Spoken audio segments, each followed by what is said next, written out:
Graça e paz, meus irmãos. Vamos ler a palavra de Deus em Mateus, capítulo 22. Vamos ler inicialmente verso 1 e verso 2.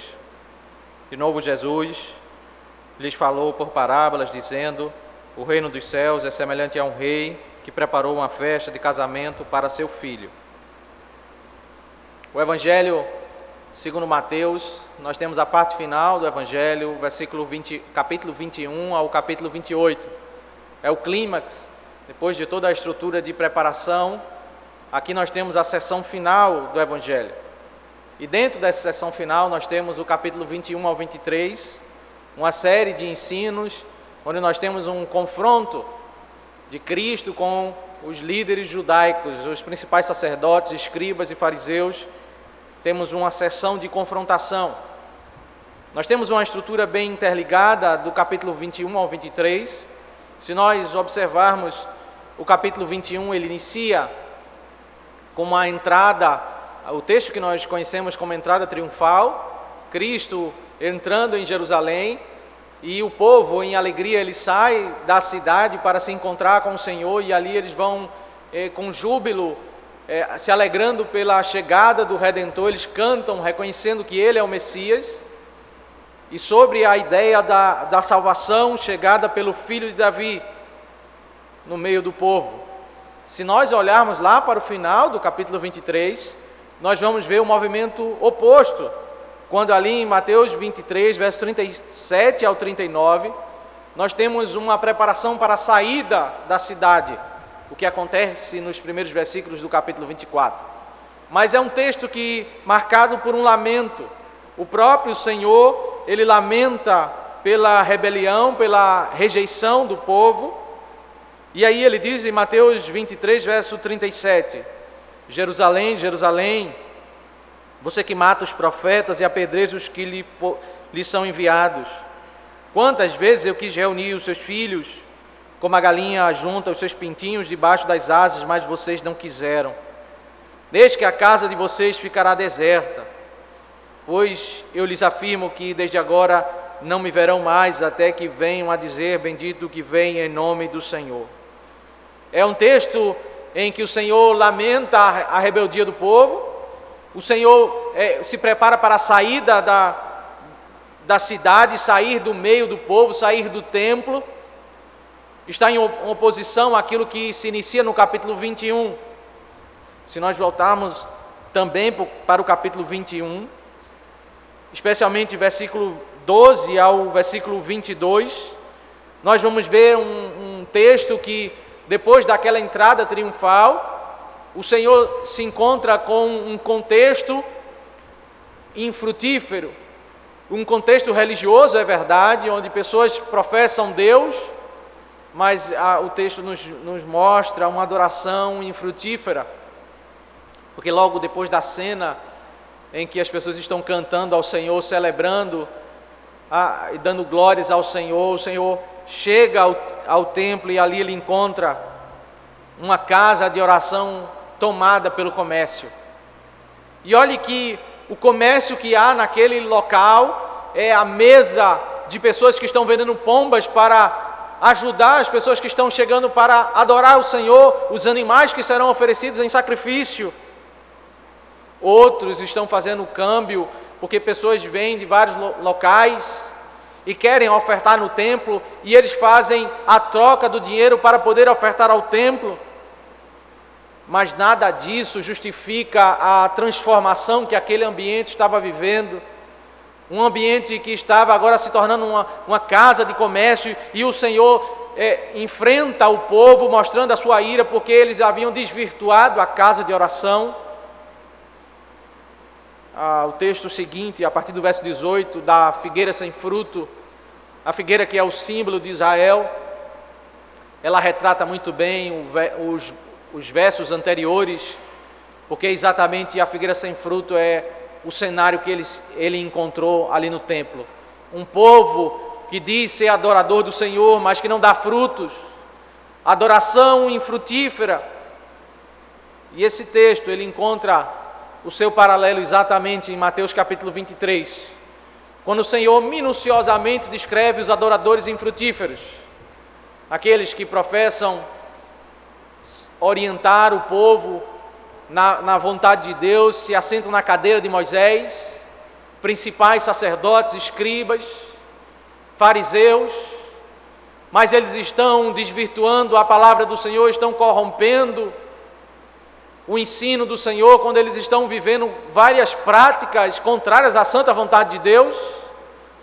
Todo o capítulo 23 é uma exposição de como eles são infrutíferos, eles professam ser guias, mas eles são guias cegos. Eles não conduzem um povo para fazer a vontade do Senhor. E no meio dessa estrutura, meus irmãos, em Mateus capítulo 21, a partir do verso 23, até o final do capítulo 22, nós temos o texto central nesse bloco. E é um texto marcado por controvérsias. É um texto marcado por enfrentamento. Quando as pessoas se dirigem a Cristo para fazer perguntas, e Cristo faz perguntas a eles. É um texto marcado por um debate para se estabelecer diante do povo quem é aquele que está ensinando a verdade, guiando o povo na santa vontade do Senhor. É nesse bloco que nós vemos, de fato, o verso 16 do capítulo 21 sendo claramente vivenciado nesses dias. O verso 16 do capítulo 21 é o verso que cita o Salmo 8, quando ali as crianças estão cantando o perfeito louvor. Eles estão agora reconhecendo Cristo como o Messias, dando testemunho aos incrédulos. Mas há uma parte do Salmo 8 que é omitida aqui na citação, que é para fazer emudecer o inimigo e o vingador. Mas é exatamente essa parte que é desenvolvida a partir de Mateus 21, verso 23. É Deus, nesse confronto com os líderes judeus, eles silenciando essa liderança, mostrando a verdade de Deus. Se você observar em Mateus 21, verso 23, até o verso 27, nós temos um bloco em que o Senhor faz uma pergunta e eles não podem responder. No final dessa estrutura, lá em Mateus 22, verso 41 ao 46, da mesma forma, é assim que vai se encerrar essa estrutura de paralelos, quando o Senhor novamente faz uma pergunta e eles não podem responder. E o que temos no centro, mais adentro desse texto, nessa estrutura de confrontação, de perguntas para questionar a veracidade daquele que ensina, nós temos o Senhor Jesus confrontando os líderes judaicos com 3 parábolas. E em seguida nós temos esses líderes confrontando o Senhor com 3 perguntas. São 3 parábolas. Parábola dos 2 filhos, a parábola dos lavradores maus e a terceira parábola, que é a que nós vamos examinar, a parábola das bodas. Para em seguida nós temos o questionamento sobre o imposto, sobre a ressurreição e sobre qual é o maior dos mandamentos. A parábola das bodas faz parte dessa estrutura de confrontação. Ela é a terceira dessa série de parábolas que confrontam a liderança judaica, que visa denunciar o erro deles, apresentar eles como falsos mestres e mostrar a glória do Senhor e a rebeldia desses homens que não querem se arrepender dos seus pecados e se prostrarem diante do Rei dos Reis e Senhor dos Senhores. Vamos examinar a parte introdutória da parábola no verso 1 e verso 2. Mateus 22, verso 1 e verso 2. De novo, Jesus lhes falou por parábolas, dizendo: o reino dos céus é semelhante a um rei que preparou uma festa de casamento para o seu filho. O Senhor está falando por parábolas. O texto diz de novo, Jesus falou por parábolas, porque Mateus ele quer deixar muito claro que essa parábola deve ser lida, deve ser entendida à luz e em ligação com a primeira e a segunda parábola. A parábola dos 2 filhos e a parábola dos lavradores maus. Especialmente nós vemos aqui nessa parábola como esses conceitos devem ser entendidos em conexão às parábolas anteriores, porque evidentemente as parábolas juntas, elas trazem um único ensino, uma verdade para confrontar esses líderes judaicos. Se nós observarmos a primeira parábola, nós temos 2 filhos. A segunda parábola, nós temos 2 tipos de lavradores. E na terceira parábola, nós temos 2 tipos de convidados. Porque esses ensinos, eles vão como que se conectando e um esclarecendo mais o ensino que ficou não tão claro na parábola anterior. O reino dos céus é semelhante a um rei. A parábola, ela é uma alegoria. É quando o Senhor ele pega circunstâncias e situações conhecidas da época e a partir dali ele começa a estabelecer alguns conceitos para o povo ser alimentado. Às vezes as parábolas elas não são tão claras de serem conhecidas, da mensagem ser percebida, ainda que lide com situações do cotidiano. A parábola ela carrega um conceito não tão claro que deve fazer o ouvinte refletir um pouco para chegar à conclusão daquilo que está sendo exposto. Mas também é verdade que essa parábola, diferentemente de outros momentos, os ouvintes já chegaram com certos esclarecimentos. Porque em Mateus 21, verso 32, ali já se estabelece que os 2 filhos, e evidentemente os 2 tipos de lavradores e os 2 tipos de convidados, eles fazem parte dessa explicação de Mateus 21, verso 32. Quando de um lado tem os judeus rebeldes, e do outro lado tem aqueles que se arrependem na maior proporção de gentios arrependidos, reconhecendo a glória do Senhor. A parábola ensina ao povo, usando elementos da época de modo mais vívido. Eles vão meditando, levando o coração a refletir sobre aquela ilustração, aquela alegoria, para que eles pudessem entender a verdade que o Senhor quer ensinar. E o verso 2 nos apresenta os elementos principais da parábola. São elementos introdutórios, mas todo o restante gira em torno essas 3 figuras apresentadas. Primeiro o rei, depois a festa de casamento e em terceiro lugar o filho deste rei. O rei prepara uma festa de casamento para o seu filho e chama pessoas para participar desse banquete. Perceba, meus irmãos, que na primeira parábola nós temos o pai, na segunda parábola nós temos o dono da terra, o dono da propriedade, que é o patrão desses lavradores. Na terceira parábola nós temos o rei. Os judeus precisavam entender isso, que ainda que eles tratassem o Senhor como pai, alguém chegado, eles deveriam temer o Senhor de tal modo que, entendendo dessa relação de mais próxima para mais distante, no sentido de grandeza, o Senhor é pai, o Senhor é o dono, mas acima de tudo o Senhor é o rei de toda a terra, a quem nós devemos temer, a quem nós devemos ouvir, a quem nós devemos honrar. Eles precisavam entender a progressividade desse conceito, quando agora apresenta o Senhor como rei. A festa de casamento é algo que gira nessa parábola, é algo central nessa parábola, porque naquele contexto as festividades de casamento eram algo muito importante, especialmente quando um rei dá uma festa, e é a festa do seu filho. Isso mostra como eles deveriam valorizar essa festividade. Veja que a primeira parábola ela sai de um contexto onde honrar o pai significa ir trabalhar na vinha. A segunda parábola, ao trabalhar na vinha, honrar o patrão é entregar os frutos. Mas a terceira parábola fala sobre agora ir pessoalmente ao convite do rei, de uma pessoa mais longe que trabalha na vinha, para agora mais íntimo da presença do rei, no banquete da festa de casamento do seu filho.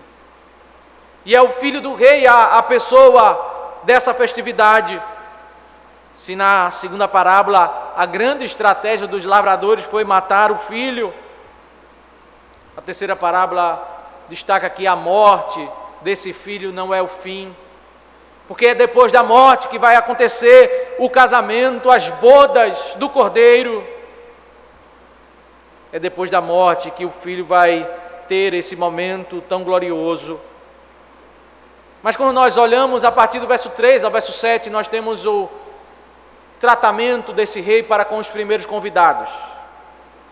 Nós vamos trabalhar esse texto dividindo do verso 3 ao verso 7, e depois do verso 8 ao verso 13, e por fim, analisando a conclusão no verso 14.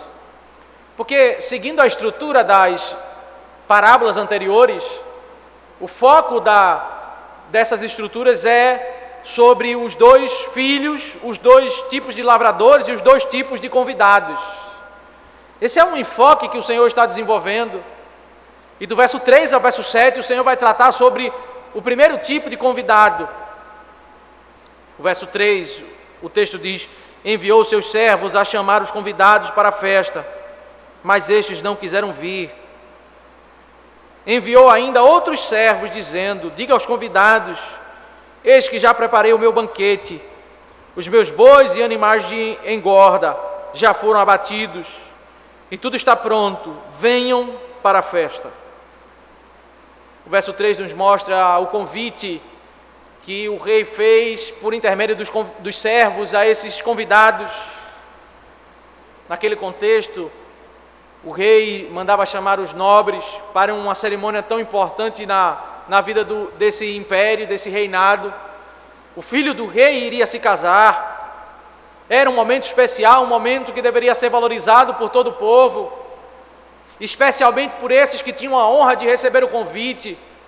Esses nobres rejeitar o convite de um rei naquele contexto era algo extremamente afrontoso, desonroso.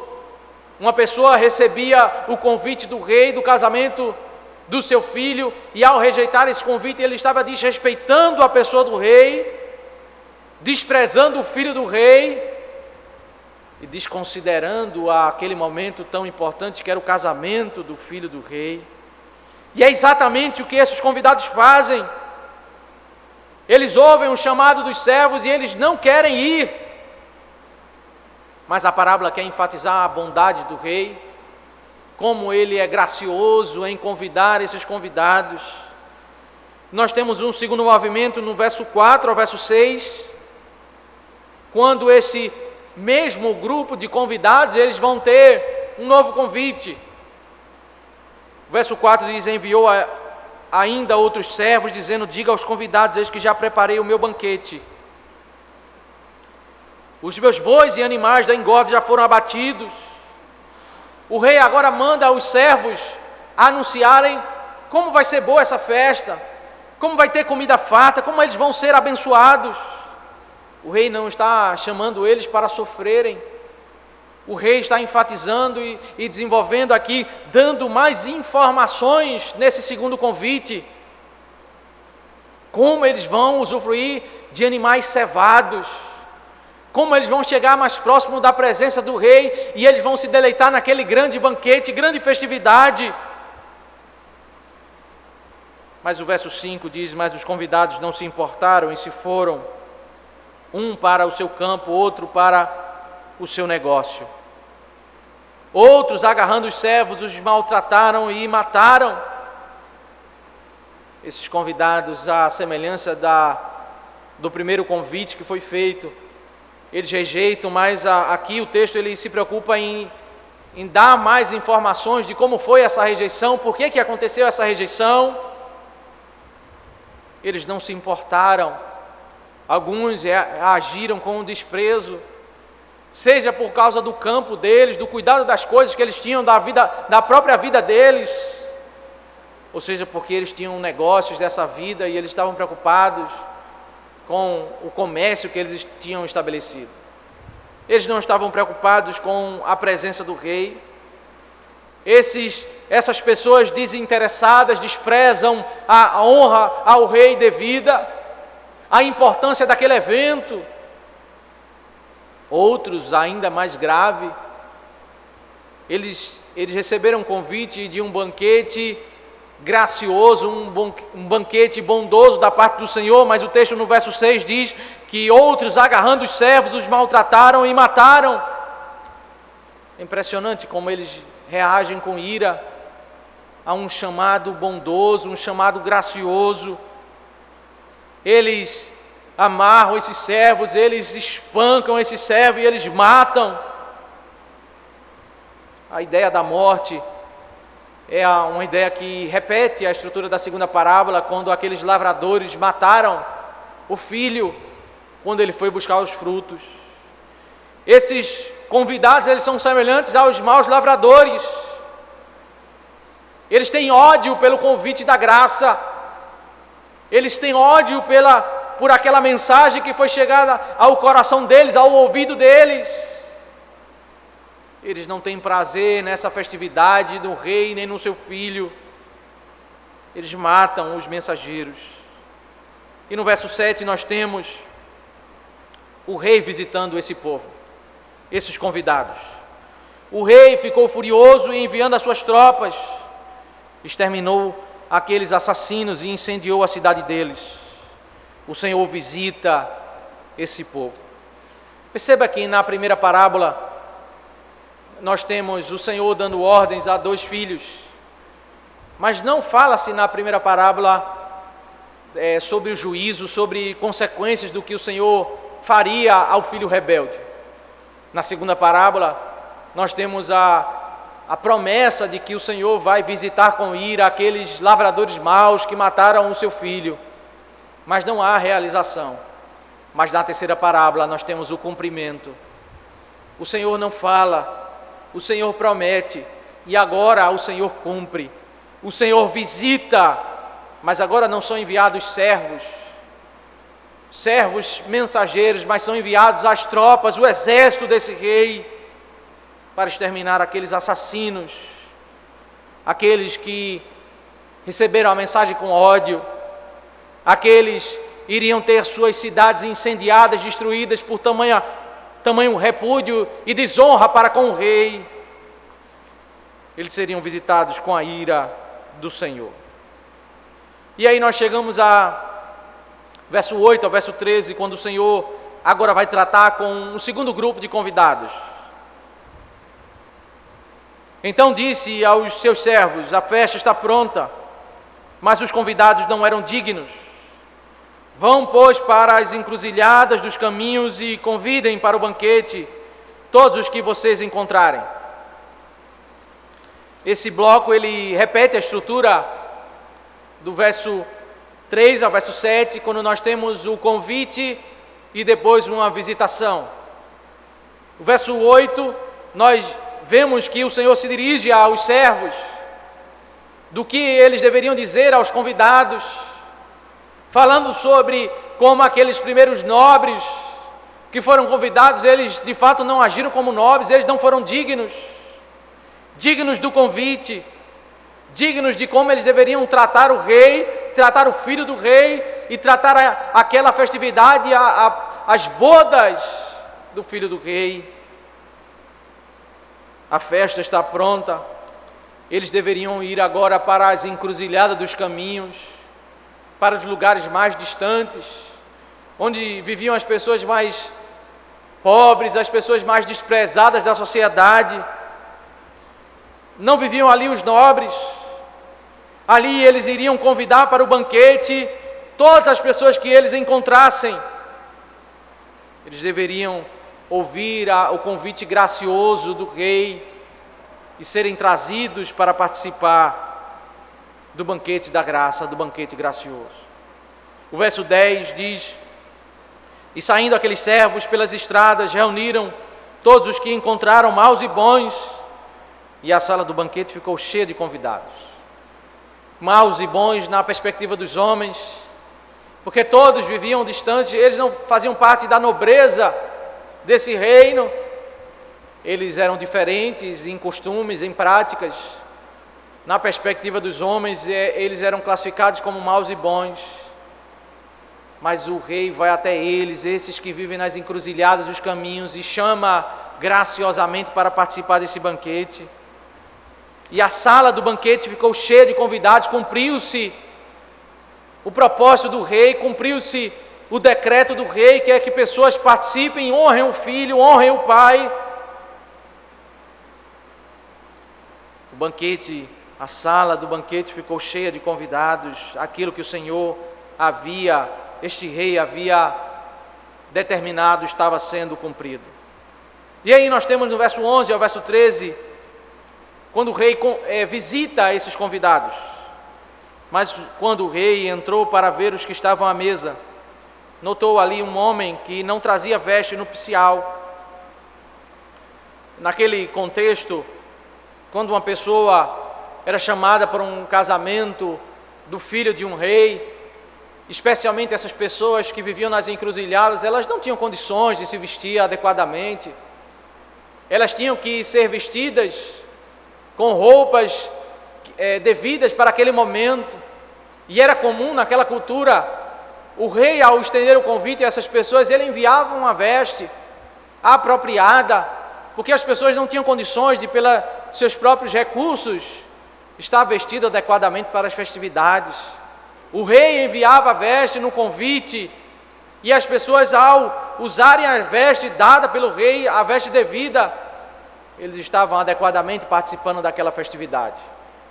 Mas o que acontece é que o rei entra, ele visita os convidados já agora dentro do banquete, e ele encontra um homem que não está com a veste nupcial. Ele repudiou a veste entregue pelo rei, e ele trouxe sua própria roupa, e se achou no direito, na dignidade de participar daquela festa.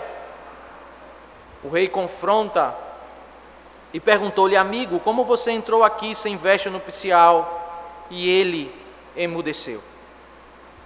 Esse verso 12 é muito importante dentro de toda essa estrutura que nós estamos vendo, de perguntas que servem como confronto, essa estrutura que remonta ao Salmo 8, que é citado em Mateus capítulo 21. É exatamente o Senhor enfrentando o seu inimigo, e ele não tendo argumento para responder ao Senhor, ele sempre emudecido. Se havia qualquer conceito no seu coração de que ele poderia participar daquela festividade sem a veste nupcial, ali ele não teve argumentos diante do Senhor, ele silenciou diante da confrontação que o Senhor fez para ele. Então o rei ordenou aos serventes: amarrem os pés e as mãos dele, atiram-no para fora, para as trevas. Nas trevas ali haverá o choro e o ranger de dentes. O Senhor ordena que esse homem seja amarrado para não ter nenhuma possibilidade de ele voltar para o banquete. Ele vai para um lugar onde vai ser um lugar muito escuro, longe do palácio, longe do lugar todo iluminado da luz. E ali ele vai chorar e ele vai sentir dor por estar longe da presença do rei. Por fim, a parábola encerra no verso 14, o verso de conclusão, porque muitos são chamados, mas poucos escolhidos. Muitos são chamados dos dois grupos, mas poucos são os escolhidos.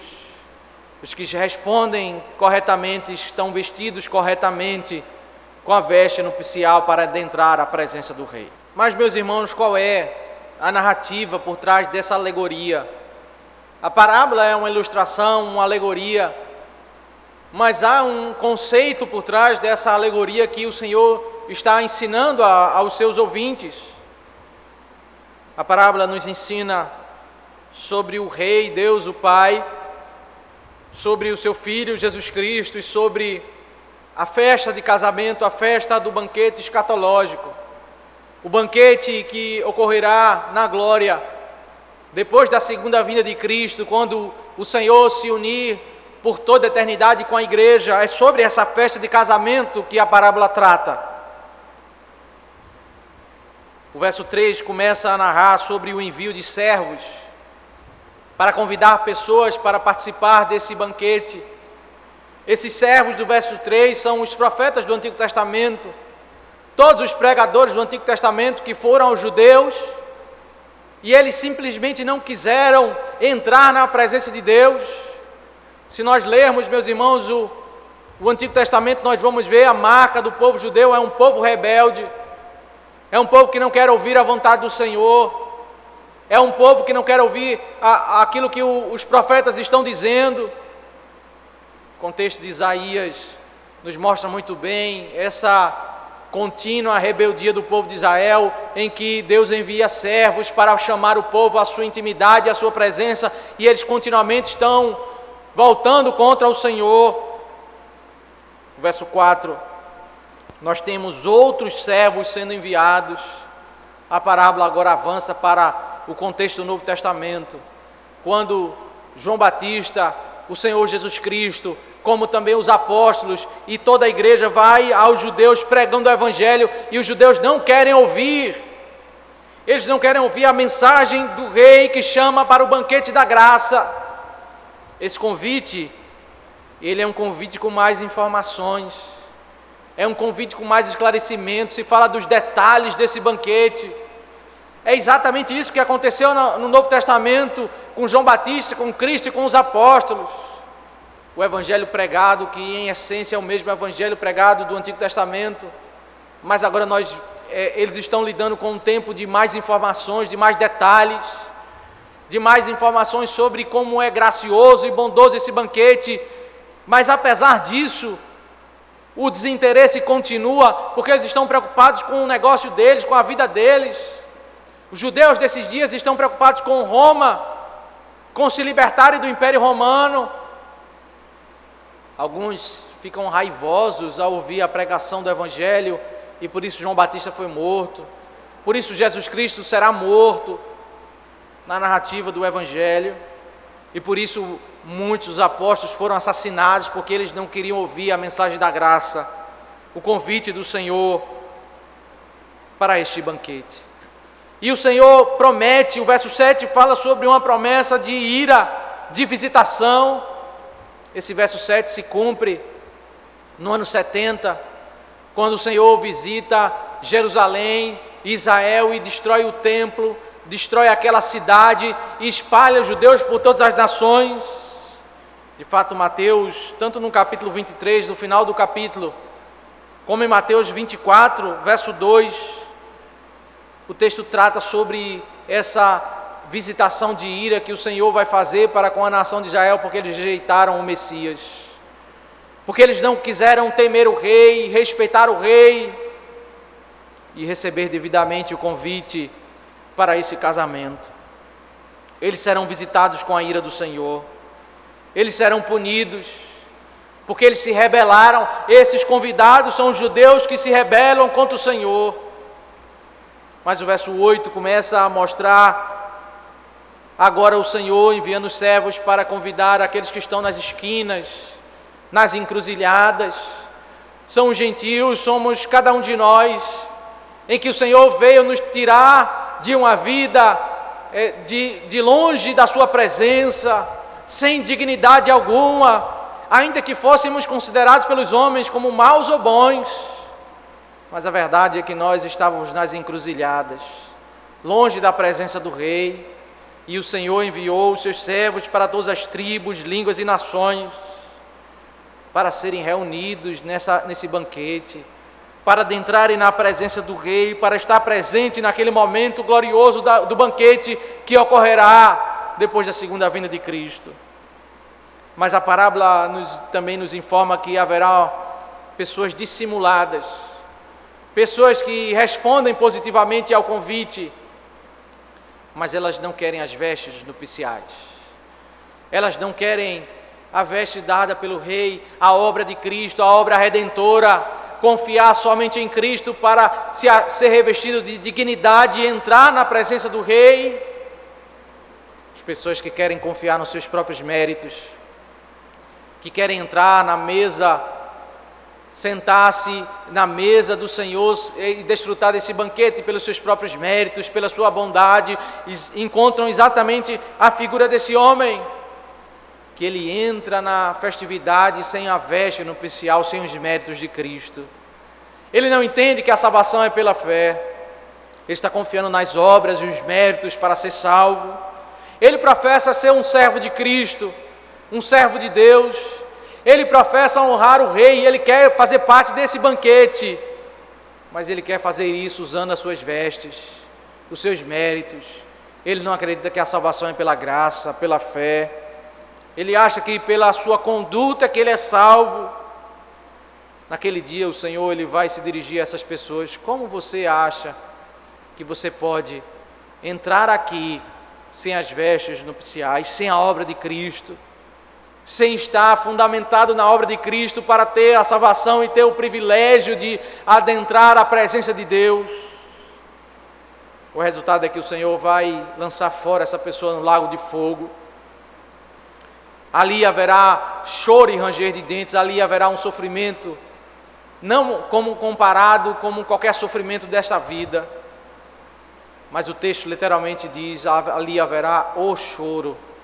Haverá um choro maior do que todos os choros desta vida.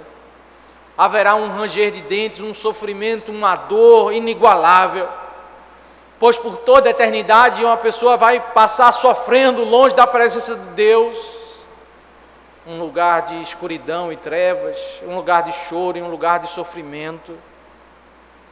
O Senhor está como que alertando aqueles que não querem ouvir a sua voz, qual será o destino deles se eles não se arrependerem dos seus pecados.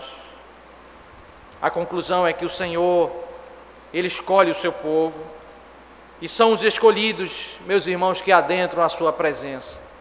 São os escolhidos, os eleitos do Senhor que ouviram o convite e ao ouvir o convite foram regenerados, e não pela sua própria condição, não pela sua própria bondade, mas porque a graça do Senhor foi até eles, abriu o coração deles, eles se arrependeram no momento em que eles ouviram a pregação da palavra. Eles tiveram prazer em atender esse chamado, e regenerados pelo Senhor, eles respondem a esse chamado para servir ao Senhor, para honrar o Rei, para glorificar o Filho do Rei, para professarem a glória desse Rei e serem servos desse Rei. Os escolhidos são esses, regenerados pelo Senhor, que participarão do banquete na glória eterna. Mas que lições, meus irmãos, nós podemos extrair dessa parábola? Eu quero destacar 2 lições que nós podemos tirar aqui ao meditar sobre esse texto, ao ver essa alegoria, essas figuras. E em primeiro lugar eu quero destacar a importância da pregação. Me parece que esse é das ênfases da parábola. Podemos ver isso na figura que é apresentada, porque a pregação da parábola, ela é como aqueles emissários dos reis que vão às pessoas numa tarefa muito importante de entregar o convite para participar de uma grande festividade, a festividade do casamento, das bodas do filho. A pregação do Evangelho é o método escolhido pelo Senhor, o Deus eterno, para trazer os escolhidos, trazer os convidados, para estarem à sua presença. Os emissários, com esta grande dignidade, encontram um paralelo na pregação do Evangelho. A pregação do Evangelho, ela é importante porque ela é eficaz para fazer a vontade do Senhor. Mas quando nós pensamos em eficácia, nós não devemos pensar isso por meio de uma mente pragmática, de uma mentalidade que define eficácia ou valor em algo a olhar para números, a olhar para o valor que o homem dá àquilo que Deus estabelece. Na realidade, nós vimos aqui na parábola que no primeiro envio dos servos, escolhidos pelo Senhor, usando o método estabelecido pelo Senhor, eles são rejeitados. A pregação do Evangelho foi usada no Antigo Testamento pelos profetas, pelos servos de Deus, e os judeus não se arrependeram, eles rejeitaram a pregação da palavra, eles rejeitaram o Senhor. Mas a pregação ali foi eficaz. Foi eficaz para evidenciar como aqueles homens são maus, como aqueles homens, eles viveram com tanta maldade e eram tão endurecidos no seu próprio tempo. A pregação foi eficaz. A pregação foi eficaz também nos dias de João Batista, de Cristo e dos apóstolos, quando eles pregaram e ali as pessoas responderam tanto com desinteresse como também com ódio. Alguns desinteressados não quiseram nem ouvir, alguns ficavam raivosos quando eram confrontados. Foi por isso que João Batista foi preso, foi por isso que ele foi decapitado, foi por isso que os judeus tinham tanto ódio de Cristo e conduziram o Império Romano a crucificar ele. Eles influenciaram a multidão a clamar por Barrabás, porque eles não quiseram, os judeus não quiseram ouvir a pregação do Evangelho. Mas a pregação era eficaz e continua sendo eficaz. Até nessas pessoas que entram no meio do banquete dissimuladas, adentram no meio da igreja para querer participar desse banquete, a pregação do Evangelho é eficaz porque Deus faz o seu propósito.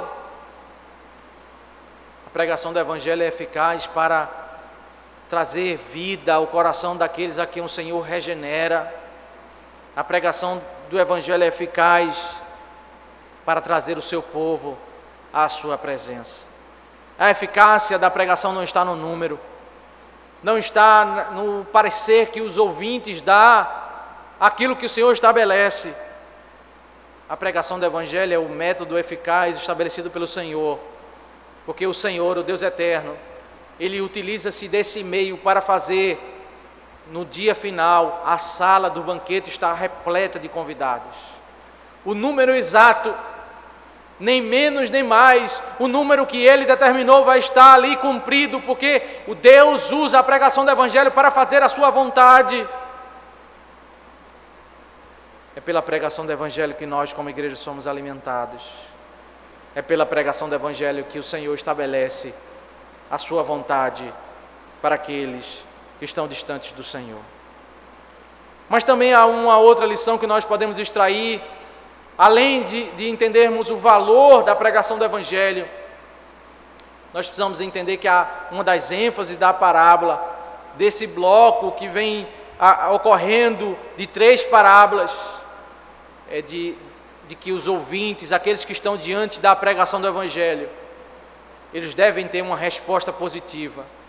Sempre há 2 caminhos: os 2 filhos, os 2 tipos de lavradores e agora os 2 povos, os 2 convidados estão diante da pregação do Evangelho. Existe uma falsa resposta, a resposta que pode parecer como uma resposta positiva diante do rei, mas não é uma resposta positiva. Isso é importante percebermos, porque a parábola ela é ensinada em um contexto religioso. Os ouvintes são pessoas que professam seguir a Deus, eles são judeus, eles estão debatendo questões religiosas, eles estão querendo servir a Deus à sua própria maneira. E o Senhor traz essa parábola diante daquelas pessoas que estão querendo debater com Ele sobre a verdade de Deus, sobre fazer a vontade de Deus. Mas eles têm uma falsa resposta, porque na realidade o coração deles não quer fazer a vontade de Deus, não quer seguir o Senhor. Eles professam querer obedecer a Deus, eles fazem até perguntas, mas na realidade eles querem, naquelas perguntas, eles querem enganar o Senhor, eles querem mostrar para o povo que o Senhor Jesus é um falso mestre. Eles professam a Deus, mas eles são desinteressados. Eles dizem serem servos de Deus, mas eles são odiosos quando estão confrontados com a palavra. Quando a palavra fala sobre arrependimento, eles se iram contra o Senhor. Mas a parábola, ela nos ensina, meus irmãos, qual é a verdadeira resposta. A verdadeira resposta não reside na bondade daqueles que estão sendo chamados, porque Nós sabemos que nós viemos das encruzilhadas dos caminhos. Nós não tínhamos dignidade. A parábola quer destacar que a verdadeira resposta começa quando nós reconhecemos quem somos. Nós somos pecadores. O que o Senhor requer de nós é uma atitude de arrependimento, de reconhecermos as nossas falhas, de confiarmos na glória do Rei, na glória do Filho, na glória dessa festividade, de termos prazer de estarmos nesse banquete na sua presença, de exaltarmos o seu santo nome, nos deleitarmos na glória da presença do Rei. Mas meus irmãos, o modo como nós reagimos quando nós ouvimos a pregação da palavra, isso vai evidenciar a que grupo nós pertencemos. Aos primeiros convidados que não têm interesse de ouvir a vontade do Senhor, e que muitas vezes ficamos raivosos ao sermos confrontados pela palavra de Deus, ou fazemos parte do segundo grupo, aqueles que se arrependem, creem na glória de Cristo e se aproximam da presença de Deus para exaltar o seu santo nome. Que o Senhor desperte os nossos corações para temermos o seu santo nome. Oremos ao Senhor. Senhor nosso Deus, nós te damos graças pela tua bondade, pelo teu amor, ó Deus, derramado na cruz do Calvário. Tu enviaste, ó Deus, o teu Filho para morrer por nós, para, ó Deus, nos separar para esse grande banquete, onde nós estaremos à tua presença, nos deleitando por toda a eternidade, ó Deus, para a glória do teu santo nome. Obrigado, ó Deus, por tua bondade. Desperta, ó Deus, os nossos corações para nós sermos bons ouvintes, termos corações quebrantados, tememos o teu santo nome e confiarmos tão somente, ó Deus, nos méritos de Cristo para adentrarmos a tua presença. Isso que nós te oramos, em nome de Cristo. Amém.